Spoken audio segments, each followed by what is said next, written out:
গতকালে ঘুরে যাওয়া দুর্ভাগ্যজনক এই ঘটনাটির আমি তীব্র নিন্দা করছি। হাদি একজন প্রার্থী হতে পারে ঢাকা ৮-এর,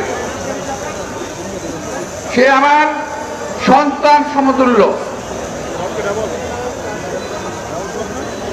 আমার সন্তানের বয়স, বড় সন্তানের বয়স এখন ৩৯ বছর বয়স, হাদির বোধহয় ৩৫ও হয় নাই।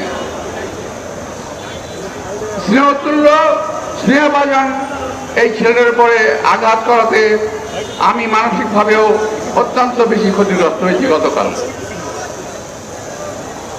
প্রিয় ভাইরা, আমাকে সবচেয়ে প্রথম ফোন করেছে রিজভী আহমদ, আপনি এখন কোথায়? আমি বললাম যে ভাই আমি যাচ্ছি। মানে হ্যাঁ, আপনাকে যাওয়ার জন্য ফোন করেছিলাম। অর্থাৎ ওই মুহূর্তে রিজভীর ভিতরে একটা ঝড় তুলেছে, সে বিশেষ কাজে ছিল, বোধহয় যেতে পারে নাই, আমাকে বললো আপনি একটু যান।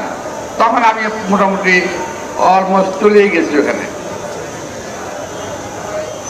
আমি সবচেয়ে প্রথমেই হাদির উপরে এই আঘাতের তীব্র নিন্দা প্রতিবাদ জানিয়ে বলতে চাই, এই আঘাত হাদির উপরে নয়, এই আঘাত বাংলাদেশের মানুষের গণতান্ত্রিক অধিকারের উপরে, এই আঘাত বাংলাদেশের সার্বভৌমত্বের উপরে, এই আঘাত বাংলাদেশের স্বাধীনতার উপরে।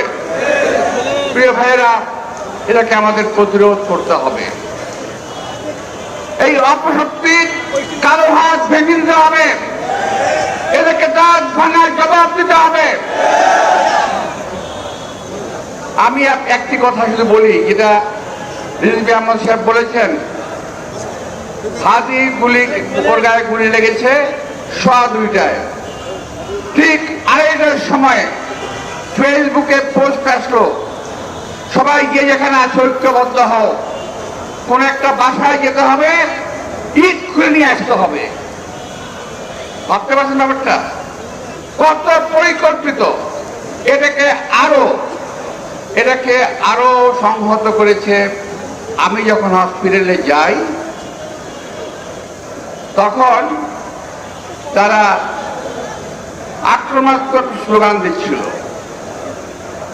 আমি ভাই ঢাকার ছেলে, আমি ঢাকার রাজপথে মিছিল করে বড় হয়েছি, আমি ঢাকার রাজপথে আন্দোলন করে বড় হয়েছি।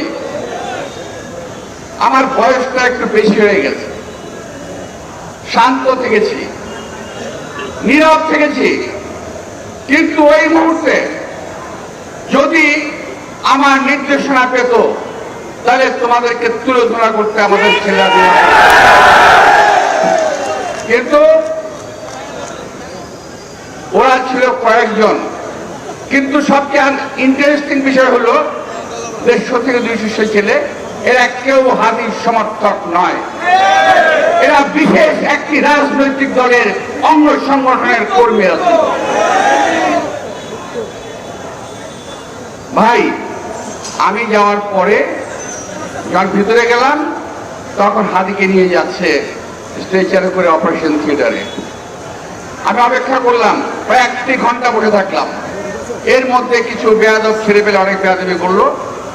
যাই হোক, আমার সঙ্গে যারা আমার সিকিউরিটি ছিল, আমার লোকজন ছিল, তাদেরকে বললাম তোরা শান্ত থাকো, হসপিটালের ভিতরে যদি কোনো রকম ঝামেলা হয় সেটা চিকিৎসা ব্যাহত হবে, চিকিৎসা ব্যাহত করা যাবে না, ওকে বাঁচানোর ব্যবস্থা করতে হবে।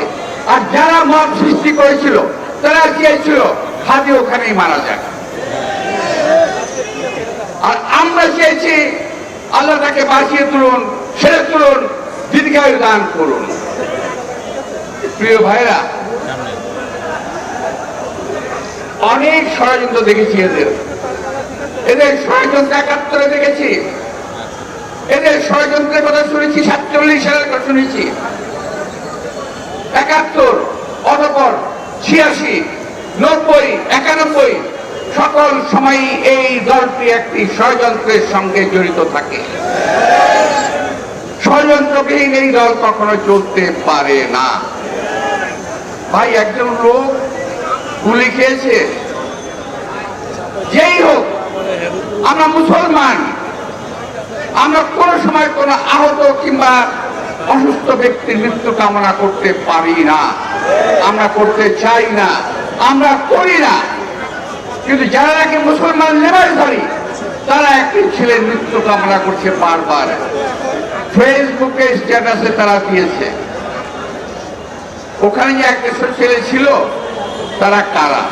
পরবর্তীতে প্রায় 100 থেকে 150 মোটরসাইকেল নিয়ে ওখানে তারা একটা মপতন্ত্রে কায়েম করার চেষ্টা করেছিল। যাই হোক, আমি ওখান থেকে চলে আসি।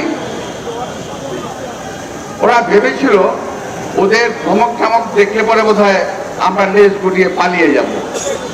প্রিয় ভাইরা, আমাদের নেতা কর্মীরা অত্যন্ত ধৈর্যশীল এবং সাহসী ভূমিকা রেখেছিল। কালকে যারা ছিল তাদের সবাইকে আমি আন্তরিক ধন্যবাদ জানাবো। আমি জীবনে অনেক নির্বাচন করেছি, অনেক অনেক, একটা দুটো না। আমার জীবন নির্বাচনে বহু প্রার্থী ছিল। আমি যখন ৭৭ সালে কমিশন নির্বাচন করি তখন ছিল 11 জন প্রার্থী। 91 সালে নির্বাচন করি, জামাত ইসলামের আব্বাস আলী খান, মুজাফর হোসেন পল্টু সহ আরো বহু প্রার্থী ছিল। আমরা একে অপরের সঙ্গে কোলাকুলি করে, একে অপরের বাসায় খাওয়া দাওয়া করে আমরা ভিন্নভাবে নিজের রাজনৈতিক প্রচারণা চালিয়েছি। হাতে যদি চাইতো তাকে আমি আমার সকল রকম সাহায্য সহজে হাত প্রসারিত করতাম, কিন্তু সেটা সে চায় নাই। যাই হোক, হাদির উপরে আক্রমণ, আমি আগে বলেছি, এটা গণতন্ত্রের উপর আক্রমণ। এবং জীবনে কোনো রেকর্ড নাই যে আমরা প্রার্থীরা কখনো মারামারি করেছি। রেকর্ড আছে আওয়ামী লীগের, রেকর্ড আছে ওই একটা অপশক্তির, যারা নাকি বরাবর একটা ফায়দা লওয়ার চেষ্টা করে, খোলা পানিতে মাছ শিকার করার চেষ্টা করে। প্রিয় ভাইরা, মিছিল পূর্বে সমাবেশে আমি বক্তব্য লম্বা করতে চাই না। আমি চাই আসল ঘটনা বেরিয়ে আসুক, আসল দুর্বৃত্তরা সাজা পাক, এই দেশে মানুষের সামনে বিশেষ একটা রাজনৈতিক দলের মুখোশ উন্মোচিত হোক, এটি আমি চাই। আমি হাদির দীর্ঘায়ু এবং সুস্থতা কামনা করে আবার যখন তাকে আমরা নির্বাচনের মাঠে আমরা দেখতে চাই। ভোট, নির্বাচনে জয়লাভ পরাজয় আল্লাহ তাআলা নির্ধারণ করে রেখেছেন, এটা আমার নির্ধারিত বিষয় নয়। আমার কাজ করার কথা আমি করবো, ফল দেওয়ার মালিক আল্লাহ তাআলা। একইভাবে যেটা সকলে বিশ্বাস করে আমিও বিশ্বাস করি। তাই হাদিকে কখনো প্রতিদ্বন্দ্বী ভাবি না, আমি ভাবি আমার শ্রেষ্ঠ হাদি আমার প্রতিযোগী, প্রতিদ্বন্দ্বী নয়।